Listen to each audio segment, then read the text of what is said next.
So before we start, a special thanks to Jamal, the usher at my local theater, for this awesome Folie poster that, even though this scene never actually happens in the movie, is still a great poster for a mostly great movie. 2 years after the first film, Arthur Fleck, played again by Joaquin Phoenix, is locked up in Arkham, and as a result is just as, if not more, depressed than before. That is until he meets fellow patient Lee, played by Lady Gaga, whose obsession with him gives him a rejuvenated will to live just as he's about to be put on trial for his crimes. I saw the original Joker 3 times in theaters. I loved the hell out of that movie, and because I couldn't really narrow down what it was I loved most about it, kept discovering stuff in the background that could alter my opinion as I was recording or discover it after the video was finished, I decided not to record a review and just enjoy the movie as an experience. So when I found out that they were going to make a sequel that was also a musical, like everyone else, I got a little worried it might not work, but then I remembered we were all scared that the first one was gonna suck because it might not work. And then it dawned on me how many dance numbers Joker does in the movie, the fact that so many montages could turn into song numbers if he started singing, the fact that Todd Phillips said in interviews that musicals were an influence making the movie. I became more hopeful in comparison to some other fans, and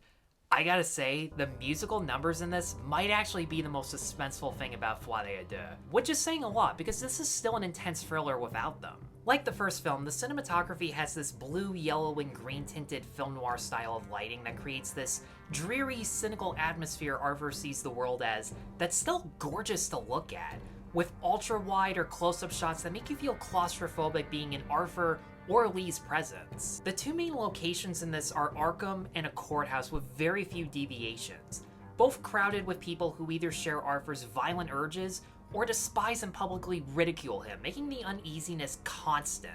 One thing they do differently in this is whenever Arthur is being interviewed or recorded during his trial, he's filmed through the point of view of a vintage TV screen or a film camera, which every time they did that, it felt like watching a real-life serial killer, and my eyes were glued to the screen. He looked so sinister. And once again, Hildur Gudnadottir's string-based soundtrack is just as chilling as ever. But what makes the musical numbers insane to watch, and I never thought I would say this about a musical, but this is the rare time where bad singing actually makes it work.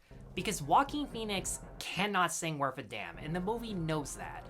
But be honest, if you were in public and you saw a serial killer Tommy Wiseau singing For Once in My Life or Get Happy, dancing like he's Fred Astaire, so passionate yet awkwardly at the same time, you'd be freaked the fuck out, and that's exactly the effect these song numbers have on you, particularly when you can't tell how much of it is in his head or if he's singing it out loud, even when he starts reenacting the violent urges he wishes that he could inflict on people, particularly in this one courthouse fantasy where he just unleashes on the jury and the judge. Now you can probably tell from the way I'm describing it that this technique is not going to work for everybody. Some people will think it's to the movie's detriment, and I completely understand that argument.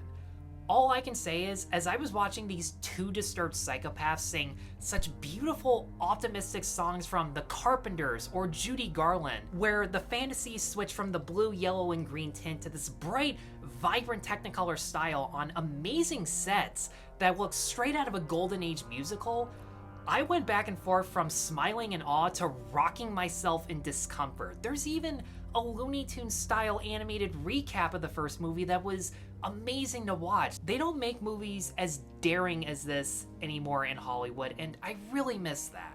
And it definitely helps that Joaquin Phoenix hasn't missed a beat. He slips back into this character like it's absolutely nothing. There are several scenes where he doesn't actually speak or sing within the scene, but just giving a simple smirk gives this ominous vibe where, once again, you can sympathize with him while still fearing him and acknowledging the terrible stuff that he's done.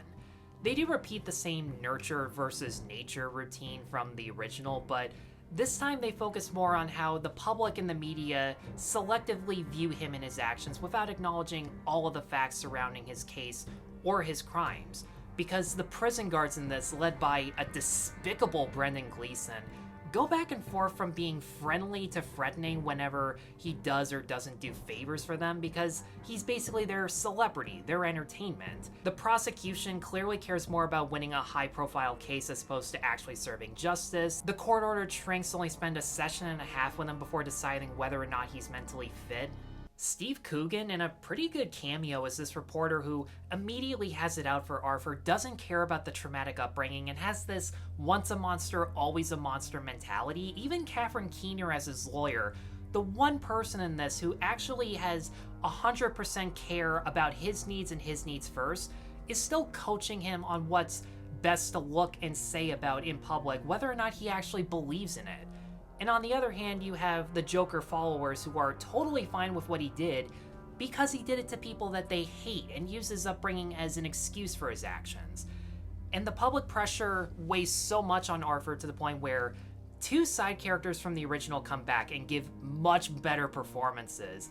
He's forced to literally face the music and acknowledge that, yes, he was facing severe mental stress. He tried resolving it. The system failed him. But it doesn't change the fact that he made conscious decisions that he would rather deny or blame on other people. Lady Gaga is nowhere near in the movie as much as the marketing would have you think, and the romance between her and Joker is a little too vague as a result. But still, Gaga gives one of her best performances playing a more ambiguous version of Harley, where she still has the thick New York accent and those crazed yet seductive facial features just dialed down enough to be believable in a movie. But not only does Gaga have excellent chemistry with Phoenix, but she's much more manipulative of everyone around her, where she does anything she can to be around Joker as much as possible for no reason other than she just wants to be around him. And since no girl has ever been this interested in him before, even when she pushes her boundaries, he is more than happy to oblige. And I actually like seeing this alternate version where Joker is the more codependent one, just because you can only see the exact same story over and over so many times. Obviously, her singing is much better without even comparing to Phoenix, which can actually make the duets between them uneasy when he starts to fantasize about the doubts he might have over their relationship, or vice versa. Now, as I said before, I love 90% of this movie, and despite what I'm about to say, my main flaw with the film doesn't impact the rest of the movie just because it's that well crafted.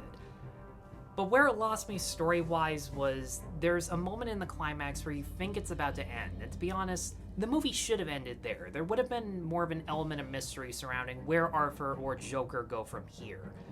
But instead we get an extra 20 minutes of an action scene that could have easily been cut out, a final confrontation of sorts between Joker and Harley that felt unnecessary because there was already an ambiguous ending surrounding their relationship, and a final resolution that a lot of comic book fans are going to be pissed off at because it involves the Joker making a decision that is very out of character, that alienates a lot of people and reflects on how he was more interested in the attention he received rather than why he received it in the first place. And fans are going to be really pissed off because when you look at the consistency of adaptations like Nicholson, Mark Hamill, Heath Ledger, or even Cesar Romero, none of these Jokers would have done that, and I don't think there are that many comic book versions that would have done it either. And I understand that this can be so different in interpretation that it'll alienate fans too, but it didn't bother me because it still fit the tone and themes that Todd Phillips and Scott Silver were going for. My main issue with it was that it felt very abrupt and anticlimactic because it centered on characters that we didn't really spend enough time with to even know their names, let alone care about what was going on. But you could make the argument that's the point. Like the first one, this movie is told exclusively through Joker's point of view, and what the movie portrays a character as doesn't instantly reflect on who they actually are as a person. But I felt like these characters needed more, they needed at least 5 or 10 minutes to actually understand what their plight was with Joker. But at the same time, I wonder if on rewatch, I might notice things in the background that might change my opinion on the ending itself. And that's the great thing about Joker and Folie à Deux. They're so ambiguous in what's presented visually and thematically that it's just impossible to resist. Joaquin Phoenix is still great. Lady Gaga, while not given as much of an opportunity, still shines with what she can. Brendan Gleeson, Catherine Keener, Steve Coogan, a couple others I don't want to spoil, also make the most of what they're given. Todd Phillips' direction, the musical score, the cinematography, the dreary atmosphere, the musical numbers doing something so experimental and far out for really any movie in particular. It just swings for the fences, and I just loved the original concepts and presentation of this movie. It's not going to be for everybody, and if you were to tell me that these things just aren't your cup of tea, I completely understand it, but I implore you, if you at least like the first movie, give this one a chance. And with that, guys, thanks as always for watching. Let me know in the comments below what you think of Folie à Deux or the original Joker in particular. Be sure to stay tuned for more reviews. Be sure to like and subscribe. Check me out on Patreon and buy me a coffee. And remember, that's life.